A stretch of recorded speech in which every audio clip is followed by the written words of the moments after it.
This podcast is for general informational purposes only and represents the individual opinions of Dr. Dmitry Bick, Dr. Stefan de Graaf, Dr. Suzanne Mignon, and the guests. It does not constitute the practice of medicine or other professional healthcare services and should not be taken as medical advice or an establishment of standard of care. No guarantee is given regarding the accuracy of any statements and no doctor-patient relationship is formed. The content on this podcast is not intended to be a substitute for professional medical advice, diagnosis, or treatment. Please consult your healthcare professional for any medical questions. Please don't forget to like, follow, and subscribe, but more importantly, leave a review on whatever platform you're listening on. Reviews not only help us grow listeners, but also help us grow as a show, improve our content, and make us better.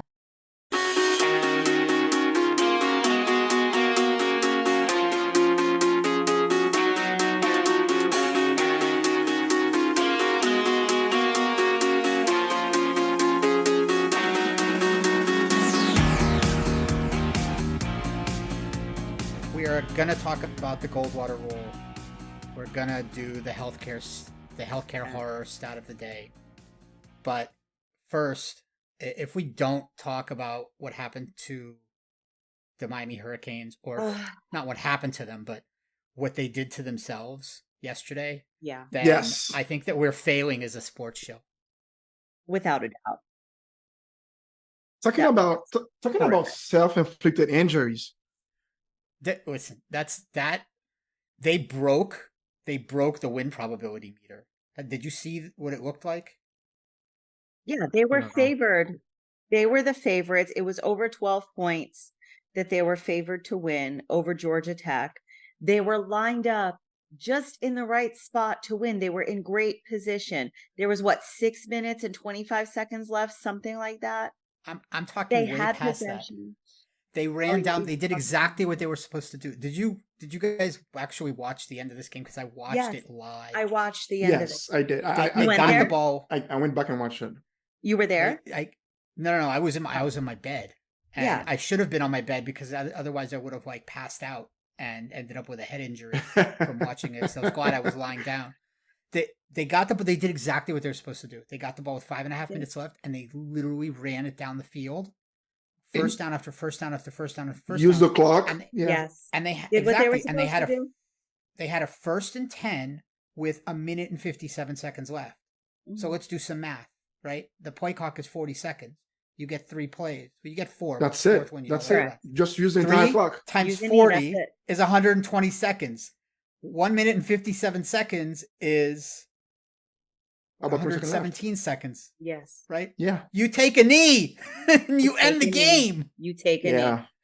And they did not take a knee. And somehow that wasn't smart enough because they're idiot of a coach. And I'm off his bandwagon. I was okay with him. I wasn't super happy when they hired him because I thought there were better options. But you know what? I'm not in the inner circle. People know more than I do. He's supposed to be a fantastic recruiter. I was going to give him a chance. That's what got him And after recruiting. I'm like, you know what? Go in, go get your guys, go do your system, and go get it done. But I don't have a lot of tolerance for bull. There was a lot of And- hype this season going in. Yeah. A lot of hype. And last We were night, all hopeful. Did you guys actually hear? Did you actually heard his press conferences? The question Yeah, they I asked him. did. They asked him about and then he subtly. That's the way I heard it. As a coach, he subtly or maybe inadvertently blamed the quarterback. He blamed Van Dyke. He The kind running of back, said, yeah. Mhm. I should have told them. Yeah. No, he said, I should have told Van Dyke to take a knee. So if you're saying that you should have told them to take a knee, you Then indirectly you didn't blaming do him what for you not needed taking a to knee. do as a coach. No. He's Right, blaming the but player for not yeah, knowing to say take a that knee. Factually, as a coach, right, exactly. Factually, as a coach, he should have done it, but indirectly, is saying my quarterback Van Dyke did not know what to do, so I should have told them what to do. Yeah, and he went a step Right. further and he said, we talk about 2 hands on the ball.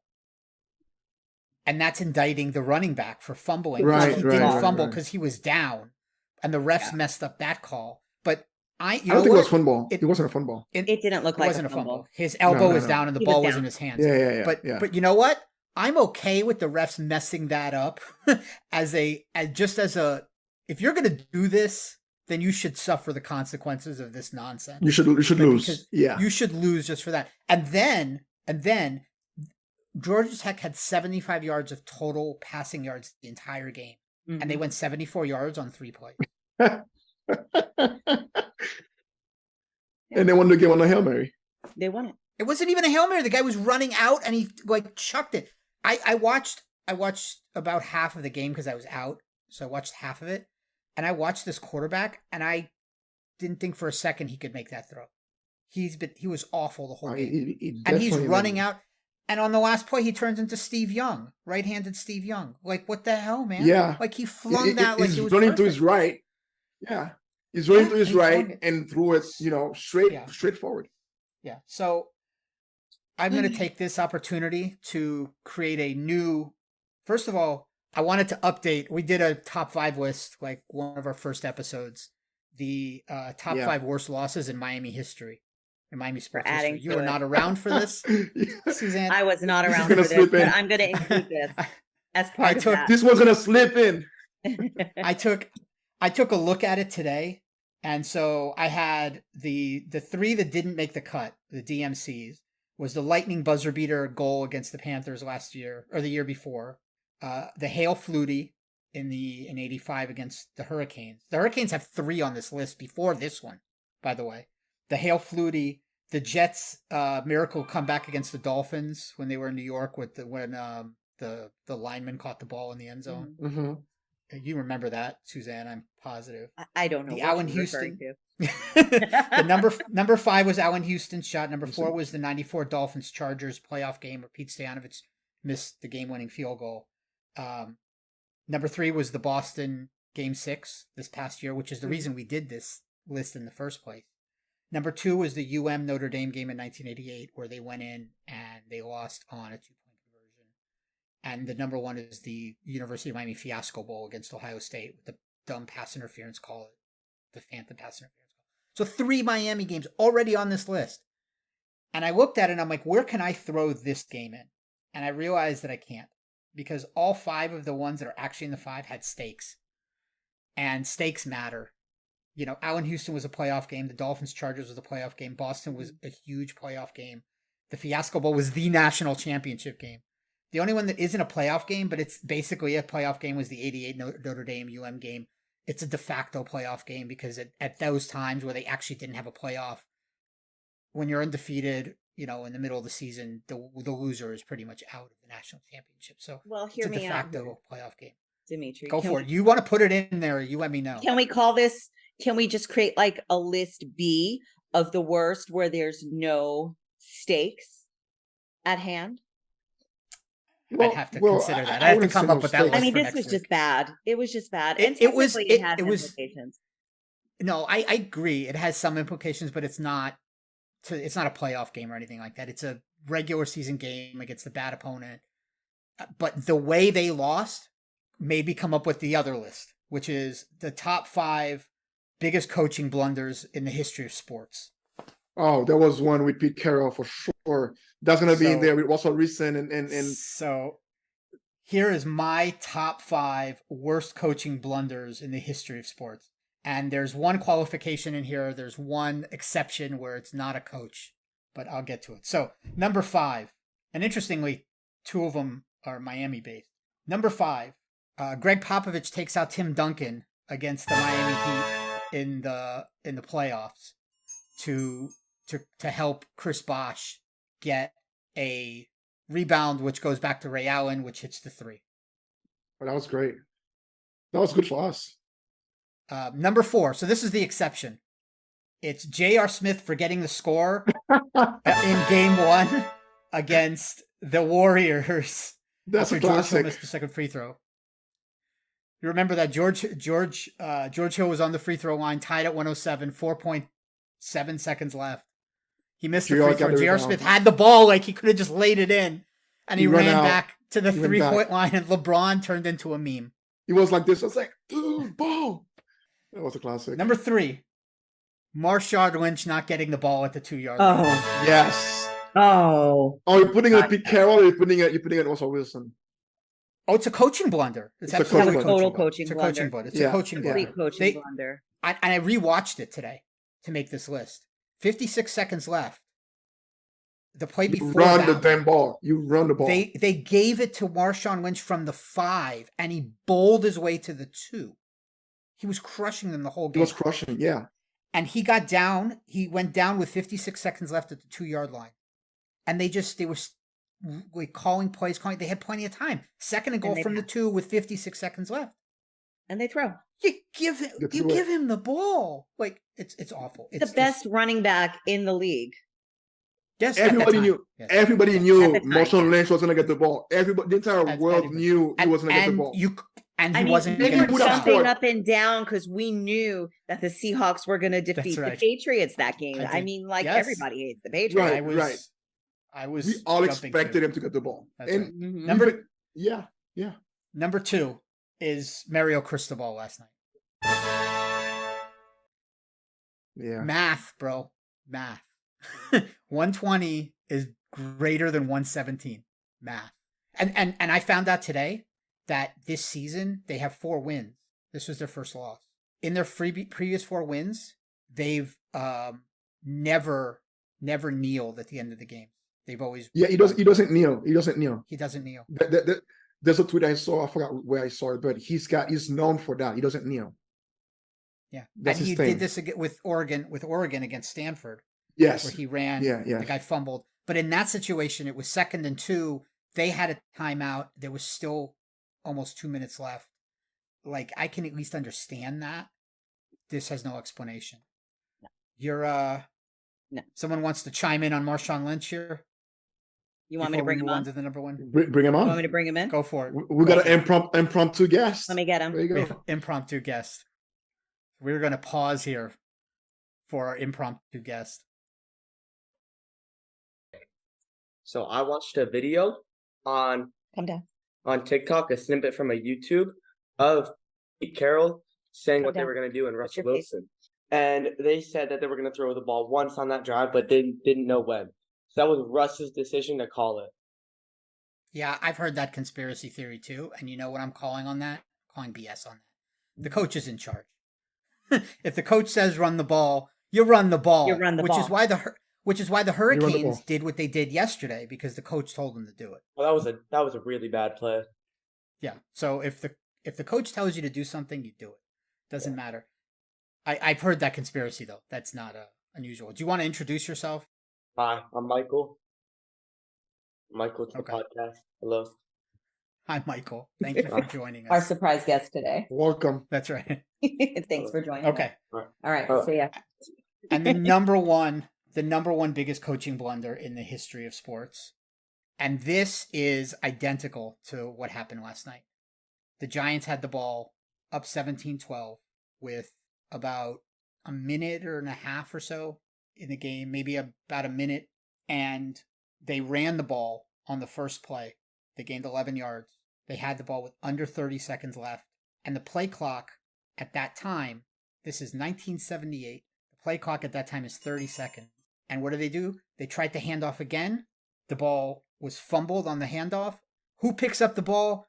Herman. We play to win the game. Edwards ran it all the way back to the Eagles. Eagles beat the Giants. It's called the Miracle at the Meadowlands. It's the exact same scenario. Yeah. The exact same scenario. And I'm only putting it at the top because it's a professionals, man. You got to know better than that. You just got to know better than that. Well, speaking of the Giants, they lost today to the Dolphins. They lost to the They Dolphins. today. lost. They lost to our Yes, Dolphins. But and you know how the Dolphins won at the end? They took a knee. By kneeling. They took by a kneeling. knee. They took a knee. They took a They knee. took a knee. So thank you very much. Be like Mike.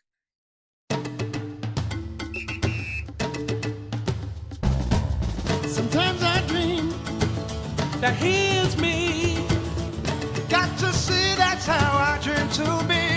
I dream I move, I move, I dream I groove, like Mike. If I could be like Mike, I wanna be like Mike. Like Mike, if I could be like Mike, be like Mike. be like Mike. Oh,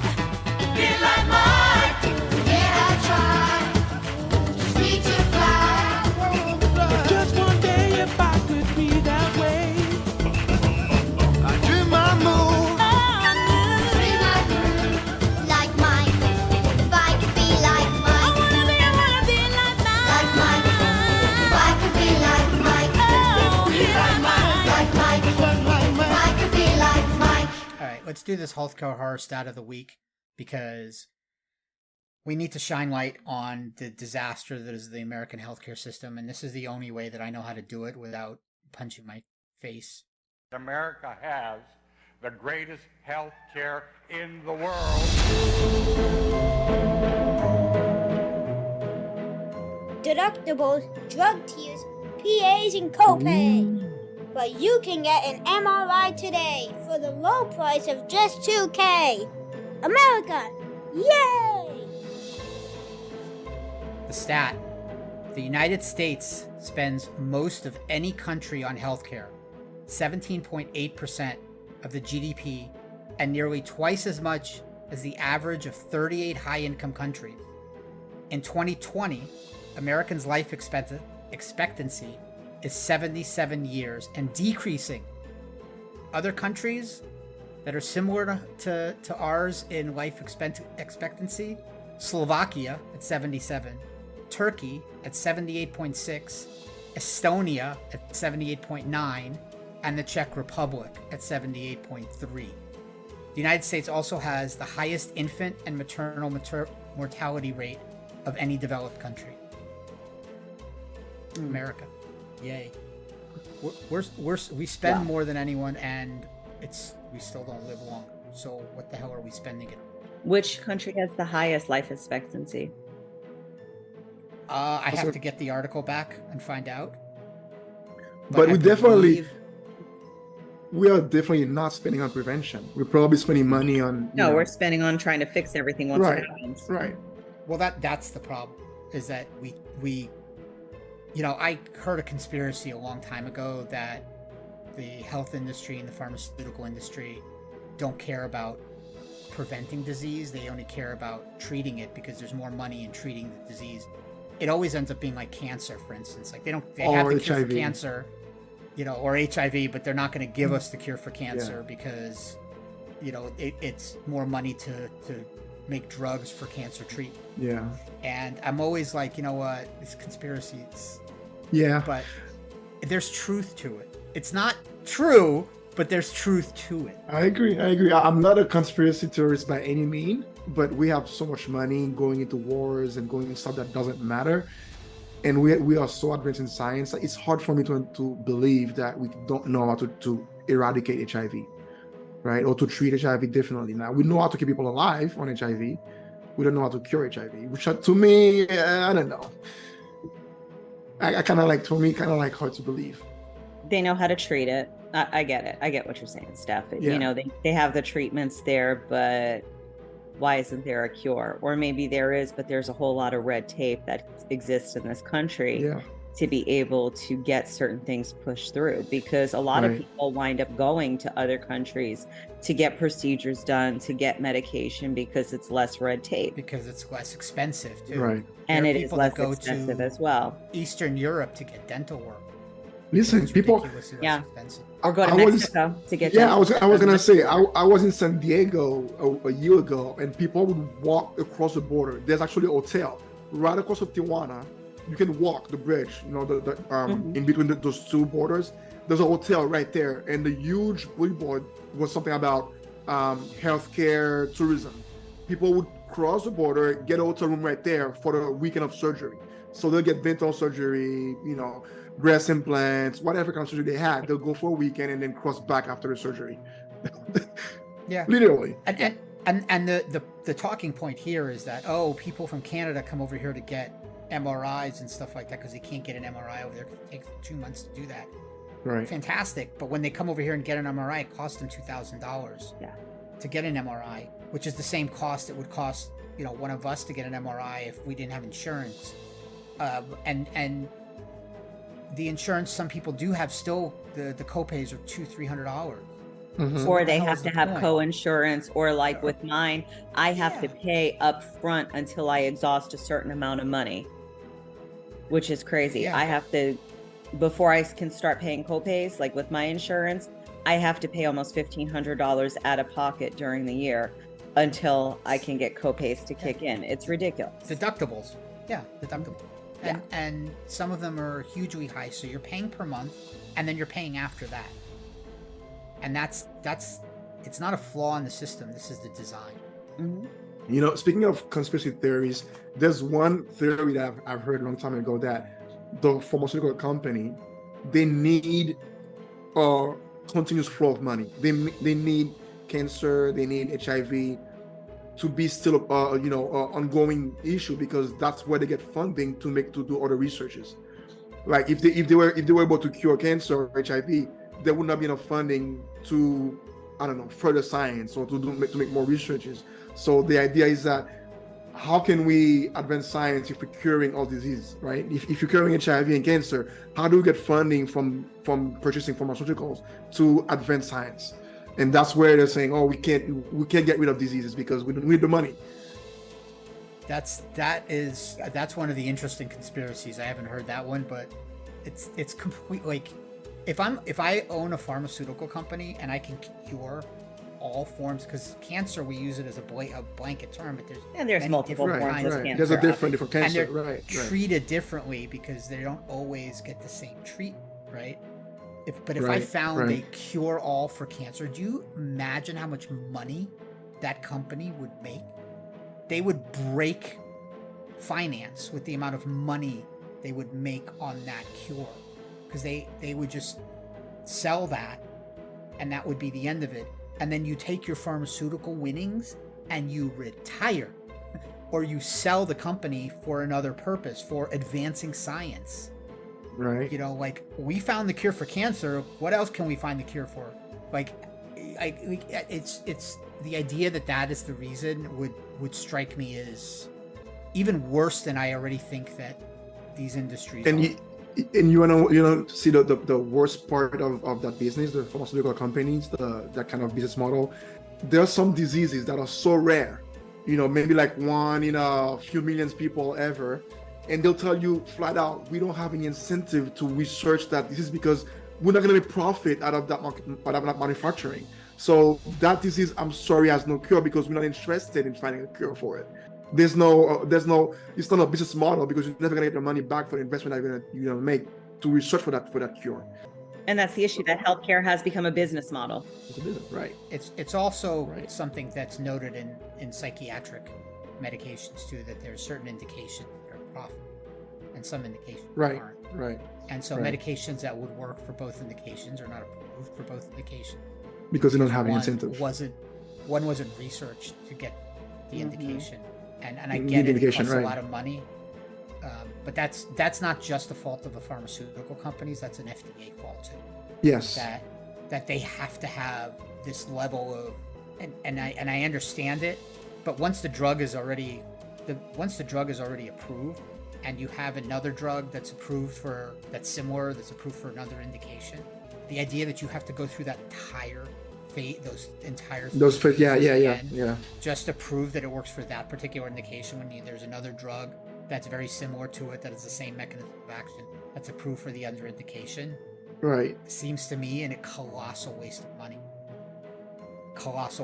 and a waste of time.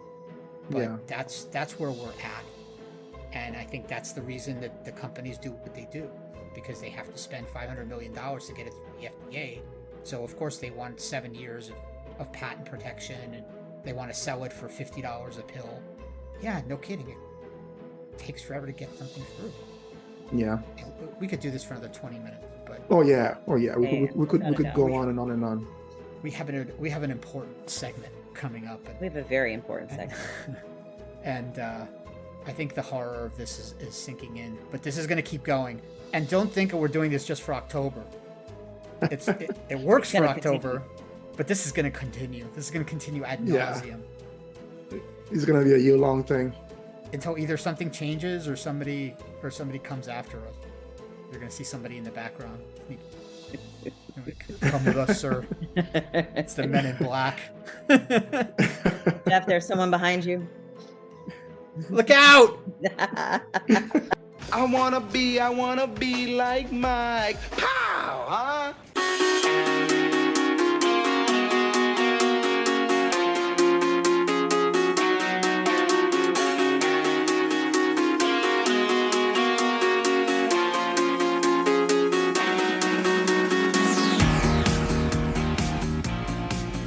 We are finally going to do our Goldwater show. We've been teasing this. We've been teasing this since February when we first started this, when it was just two male psychiatrists yelling at each other about nonsense. Don't worry, guys. We are not getting sued. People might think we're getting sued. We are not getting sued. No, Not don't yet. give people ideas, Steph. Don't give people ideas. Not yet. Not yet. I thought Chandler Jones for sure was going to say something, but we're not important enough. I don't think Chandler Jones cares. Hey, We're not. somebody once said there's no such thing as bad publicity. So That's true. But again, we didn't do anything wrong. no, And we we're did going to not. discuss why I don't think we did anything We did wrong. not. I mean, I was able to sleep Has well at anyone night. commented that we did something wrong? No, No one I mean, has I slept commented. good. If we did something, No, I would have slept uncomfortably. You know, I slept really sound that night. So I don't think I did slept something fine. wrong. It That's must have okay. been all the And- drinks you had, though, Steph. One or the other. Yeah, maybe. Steph is living his best life in the Midwest. That's right. Yeah. Are you like near the cornfields and? Well, I'm actually very near to wineries, believe it or not. Bunch Oh, of I believe wineries. it. I don't think of believe it. wineries in the Midwest, though. Oh, Southwest Michigan is a bunch of wineries and Yeah. breweries. So Based on your Instagram stories, I would believe that you're near wine. Yeah. In Yeah. fact, I would believe that's the only thing that's there. Is And bars breweries. and Do you wine. actually work, Steph? I work Monday to Friday. I do have 8 to 5.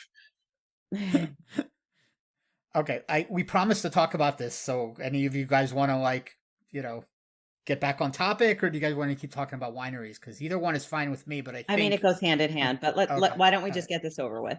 Okay, so we're gonna do this Goldwater. It's the Goldwater Rule is what it's colloquially known as, but officially it is section 7.3 of the principles, the American Psychiatric Association Principles of Medical Ethics, with annotations especially applicable to psychiatry, which is a real mouthful, which is very on brand for this organization. And I don't even want to get started on what And I I'll give you think. the psychologist perspective in a few minutes when you're done with that. Yeah, I'm a member of the APA, so I'm going to be nice today, but for the most part, Suzanne is would have been a member of the other APA, the American Psychological Associations, but she is not.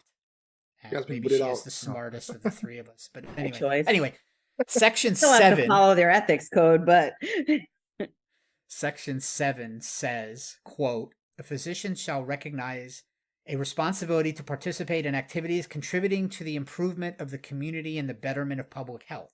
Section 7.3 of that code is what is known as the Goldwater Rule. It reads, quote, "On occasion, psychiatrists are asked for an opinion about an individual who is in the light of public attention, or who has disclosed information about himself, herself through public media.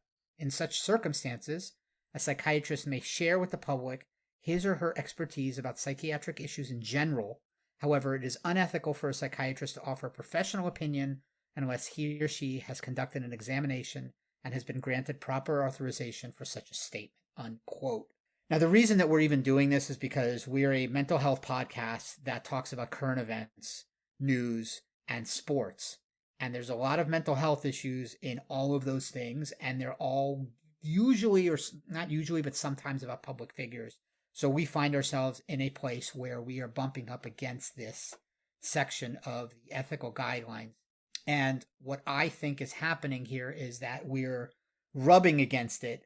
We may even irritate it a little bit, but I don't think we cross it when we're doing this show. But No. what I wanted to bring up first before we open for debate is the reasons that I have read in preparing for this that people think that this section of the ethics code should be continued and upheld and continually renewed, because there is significant debate within our APA, the psychiatric APA, about whether or not this rule which is should different continue. than my APA. Right.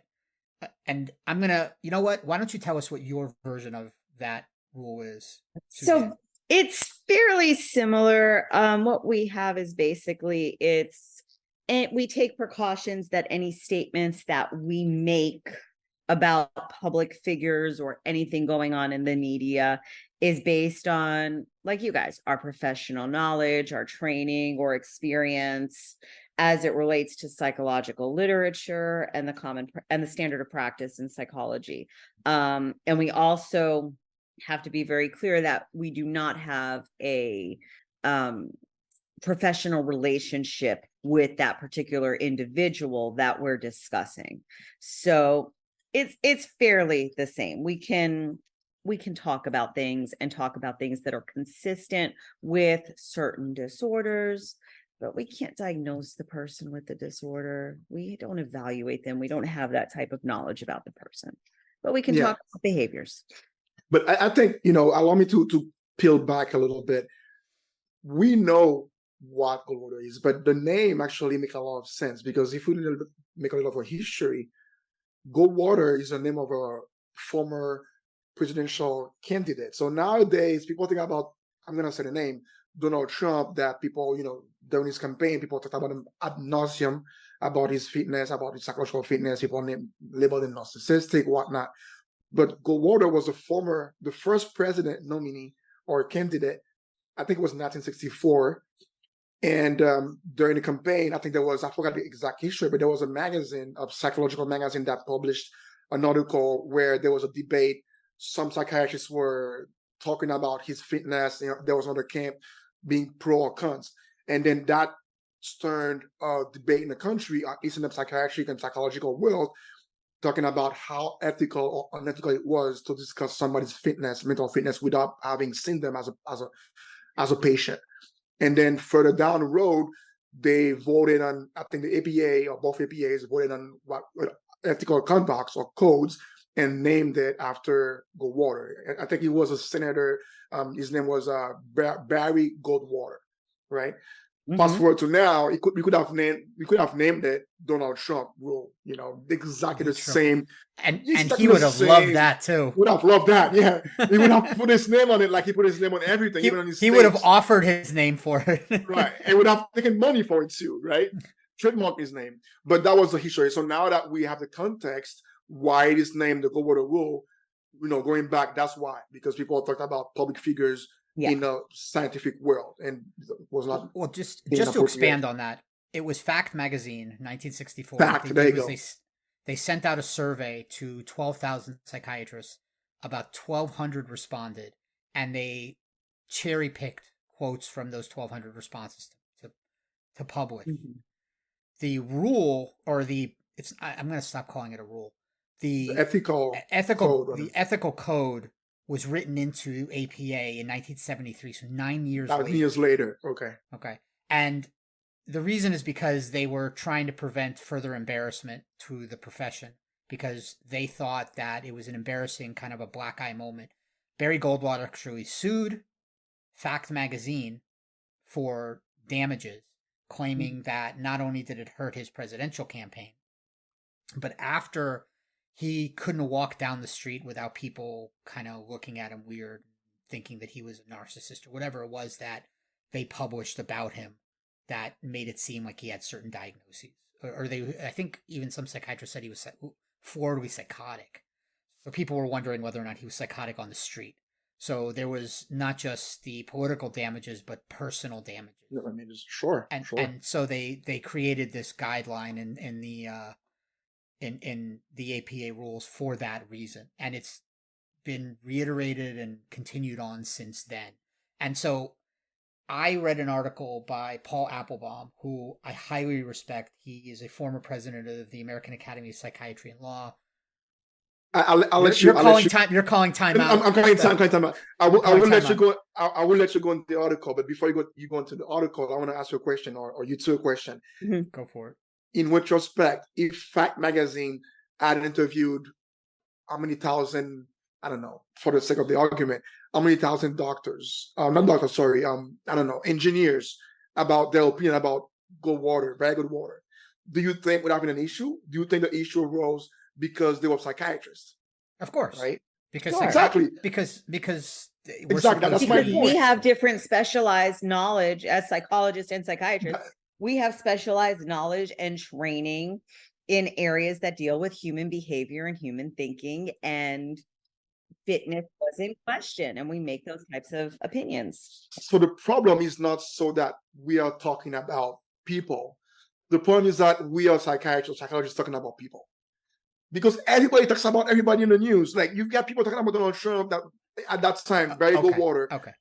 I get your point, Steph, but right. we are in a different category as, for example, engineers to talk about human behavior, human thinking. So they're allowed and we're not. Okay. All right. Look, you're actually allowed hitting and we're on something.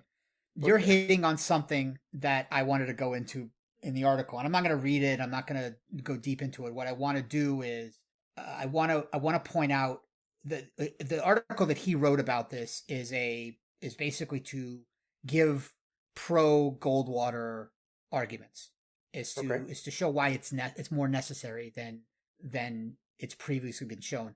And he makes it clear in the article that he thinks it's good, but it needs to be tweaked. But one of the reasons that he argues is one of the arguments against the rule, by the way, is the one you brought up, which is if we don't do it, someone else is going to do it that doesn't have as much knowledge.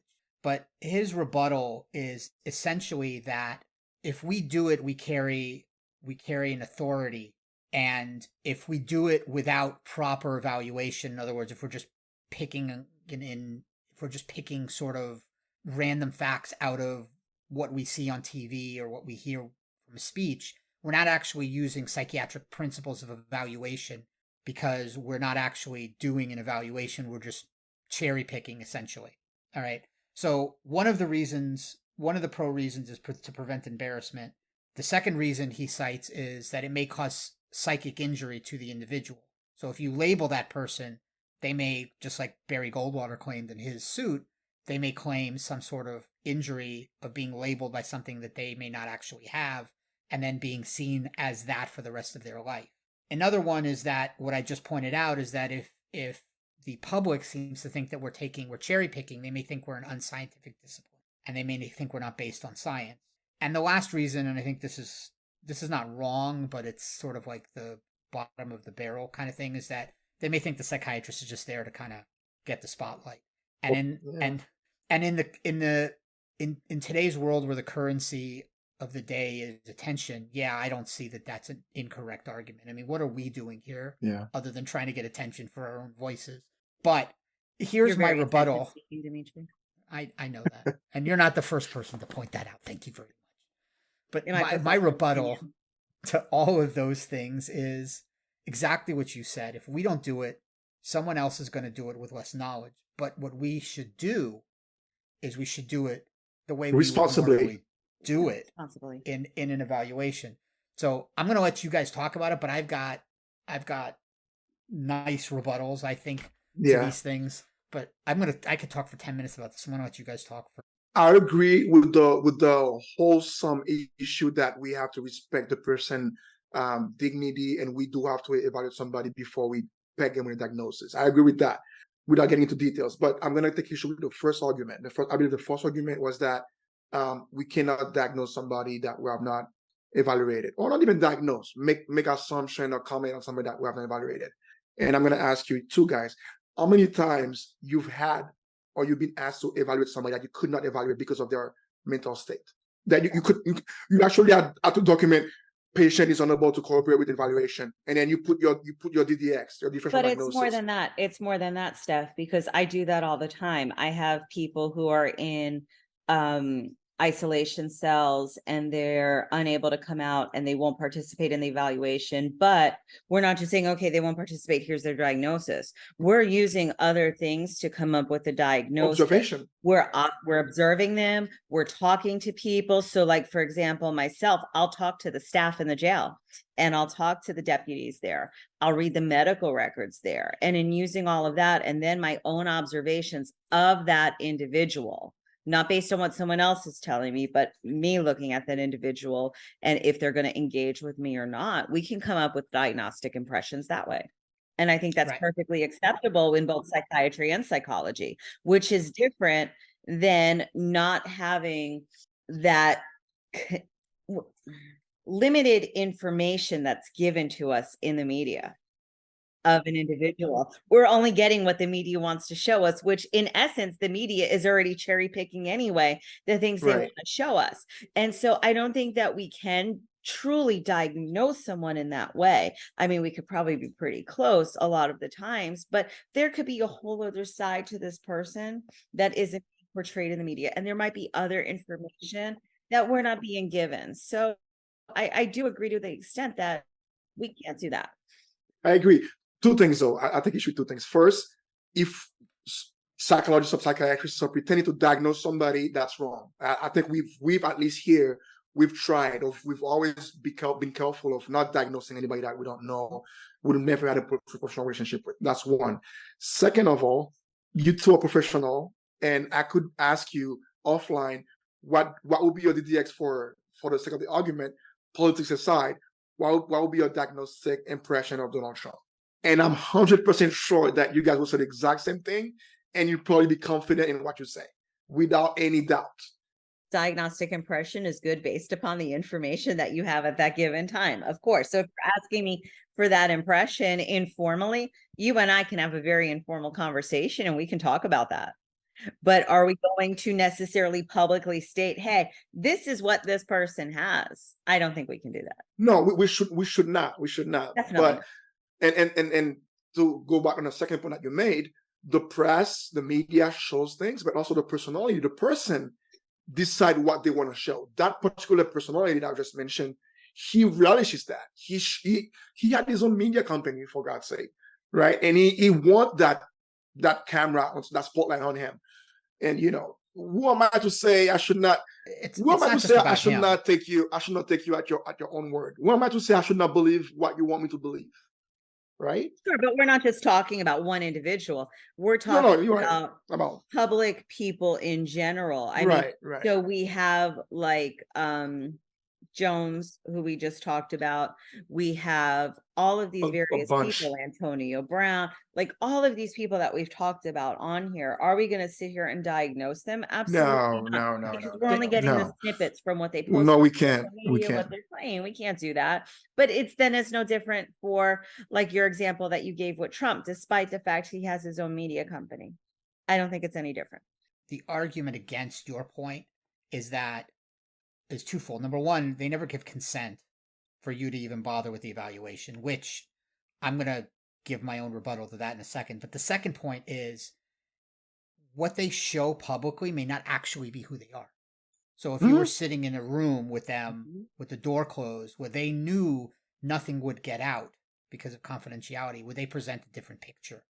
Sure, I agree with that. And that's the argument against that. It's, well, you're doing it through these things that you're seeing on TV, but that may not actually be who they really are. And because you haven't actually done a doctor-patient relationship evaluation, you can't actually make a firm diagnosis. Now, I'm not arguing for diagnostic, for making a firm diagnosis. That's Me neither. That is not. Nope. And I don't think any of us are doing that, because I think we all agree that you cannot make a firm one choice diagnosis on an individual that you have not done more than a thorough evaluation, more than a few hours of work on. You can't do that through video that they just present over TV. You mean you can't diagnose based on their TikToks? Right. Okay. But what I will point out is that we diagnose people all the time without consent. Okay. I worked in an emergency department, and a psychiatric emergency department, and people were brought in all the time from police, from their family members. But that's involuntary. That's involuntary examination. But it's without consent. It's also my point. It's also with it is also HIPAA proof. Like, you can't go on and say, oh, I diagnosed Dmitry yesterday in a ER. He's no. But we're not doing that. We're not doing this with public figures. My contention here is that the argument is we can't do this without consent, and we can because we do it all the time. The second contention is, well, we can't do it without a one-to-one evaluation. Well, we don't get to do that either, because if they tell us to get lost, we can't sit there with them because there's a lot of dangers in that. So we have to do it with collateral information, which is information from other sources, and observational evidence. Which is what Steph and I were discussing. Which is exactly what you guys are saying. So the idea that this can't be done without consent or without a face-to-face evaluation is not true. Well, I don't done. agree with But the consent issue, and especially when you talk about, people who are there for involuntary examination. And in Florida, we call that they're being evaluated under the Baker Act. And in different Right. states, they have different terms for that, Right. that involuntary examination, because they're unable to determine for themselves or unwilling to determine for themselves, but Suzanne, yet they are in need due to the fact they're a danger to themselves or others, or just manifestly unable to take care of themselves. I'm not even talking about Baker acting, which is when they're already under custodial care for that. I'm talking about before that. It's before, so they're brought it's into the petition for involuntary examination, Dmitry. Correct. And that's But- what brings them in. But you're already saying that they can't make that decision. I'm talking about when the person is pulled into the emergency department by the police and they sit down in front of you and you first walk in. I haven't filled out any form yet, and they're telling me to get lost. I don't want to talk to you. Mhm. I have to determine whether or not I can fill that form out based on the fact that the guy told me to get What you lost, observe. or the person told me to get lost, what I'm observing and what I'm getting from collateral. Okay, so I haven't even filled that form out to say they can't make that decision yet. Okay, and the second thing is, when they say, well, we can't do it from TV or something like that, or you can't do it unless they're in front of you. But we do telehealth, right? And we miss a lot.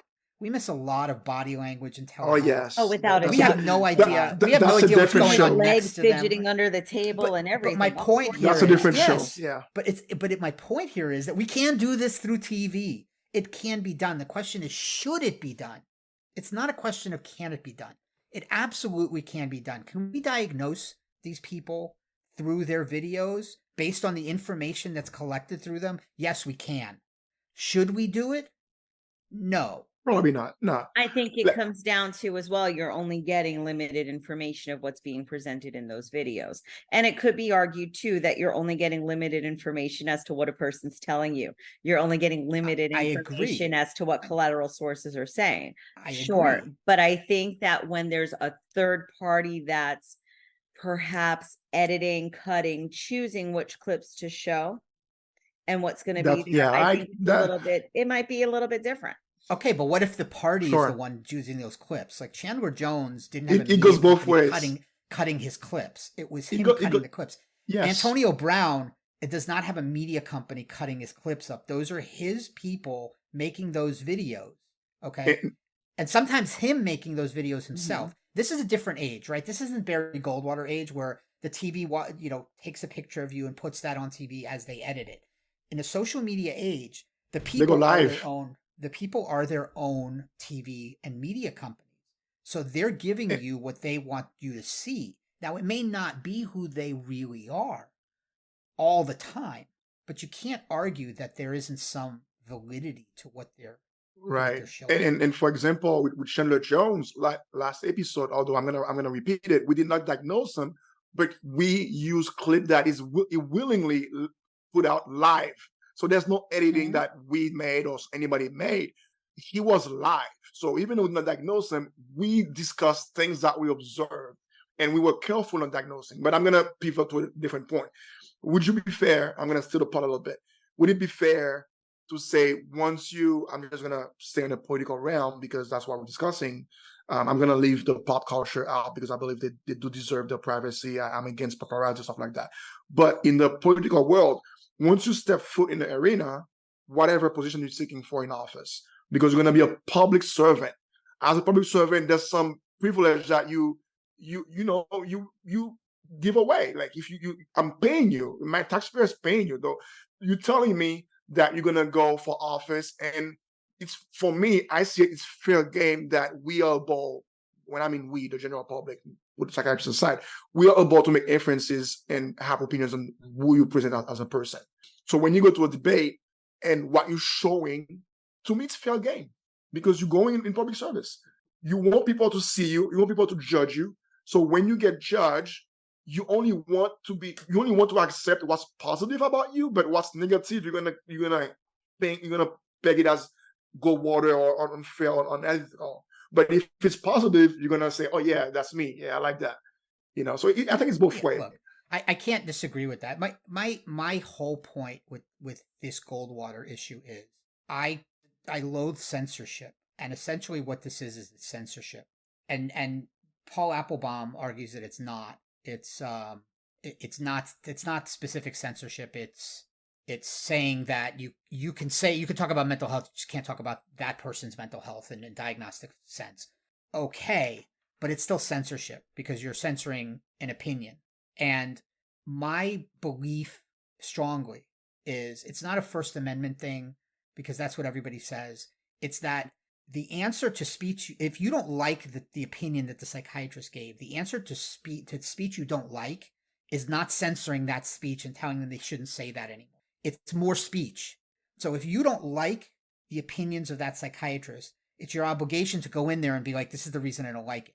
Now, when a psychiatrist, psychologist, anybody, an engineer gives an opinion, all their opinions should be based on something. They can't just go out there and be like, here's why I think this. Well, that's great, dude. Everyone's got an opinion. They're like, you've heard this saying, they're like, everyone's got one. And most of them stink. and because we're thank you. I'll be here all weekend. Here's your courtesy. Yeah. Here we go again. We are the poop podcast, the poop effect podcast. It all comes back to asshole. It all comes back to poop. Yes, it does. But if you don't, if a psychiatrist, psychologist, anyone gives an opinion, my first question is, well, what are you basing that on? And if they can't base it on anything, or they don't, and they're just like, well, it's just what I think because I'm a pro, that's not a reason to have an opinion. No, so but that's part of diagnosing anyway. You have to be able to support your diagnosis. I mean, I can name a psychiatrist right now off the top of my head who used to be a pundit for Fox News. There's actually two of them, but there's a couple. And he's no longer an APA member because I think they threw him out. And he would do this exact thing. He would just come on and say, this is what I think this president has. And no one would question why he thinks that. They're just like, he's a psychiatrist. Well, he must know what because he's an expert, and he's one of those celebrity ones. Right. But if you're going to do that as a responsible psychiatrist, then you should cite the evidence that you have. Now, if you disagree with that as another psychiatrist because of whatever political leanings you may have or whatever, the answer is not to go in and be like, he shouldn't say that. It's to go on your own show and go, this is why I think he's wrong. Scientific debate and evidence is the crux of our society, and we shouldn't censor that with rules and things like that because we might be embarrassed. Yeah, I'm not embarrassed. Right.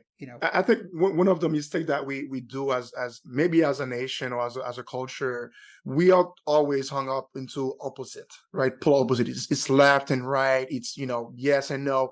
Yeah. We could actually agree in the middle. We could say, yes, we could discuss personality behaviors and provide disclaimers that, we have not sat with a person. We don't know the diagnosis, but we observe this, that, and, I think that's these behaviors are consistent behaviors. With that's it. Right. I think that's what fair. We do here. I think that's responsible. Exactly what we do. I think that's responsible. I think it's educational. Right. And I was going to get to that. And we're making it relatable. Yes. And I was going to get to your point, Suzanne, that how do we fight stigma if we're afraid of discussing the behavior that we observe in society? Correct. And who do we observe? People that are readily exposed by whether they want to or not, public figures, if you will. How do we educate the masses if we're discussing people they don't even know, never seen before? If we discuss behaviors that they can even appreciate or see, how do we fight the stigma, right? How do we educate people without exhibits? I don't know that that's the argument against it. I think they're saying that we can do that. We just shouldn't make diagnoses about these people. Right. And I don't disagree with that. But what I'm saying is that even if they did do that, they shouldn't be censored by the APA and say you broke a rule. What should happen is somebody else, maybe from the APA, should come on somewhere else and be like, here's why I think that guy's wrong. And that's more speech that answers speech that they think is wrong. It's not going in and going, well, we're kicking him out or he broke a rule and he shouldn't say that. It's why do you think he's wrong? Mm-hmm. Have a debate about it. More speech is the answer to speech you don't like. It's not less speech. Right. And that's and if you think they're wrong, you say, yeah. And if you think they're wrong because they did not put a disclaimer, then that's fine. They did not have a disclaimer that they did not evaluate the person they discussed. And I think that's the bare minimum. They should, if you're going to make an opinion about somebody, you should stipulate that FYI, I've never evaluated that person. I don't have the permission to discuss that person. This is just what I've observed as public knowledge.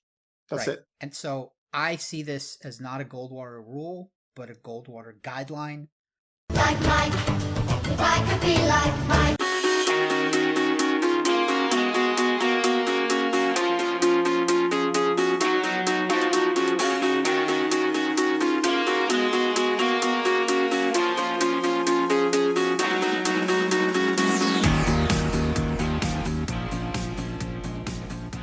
Mental health tip of the day time. Day full of hiccups? Need a shake up? Listen up. It's the Psych Effect Podcast Mental Health Tip of the Day. Is brought to you by nobody, of course, as usual, but it's timely. Designate someone.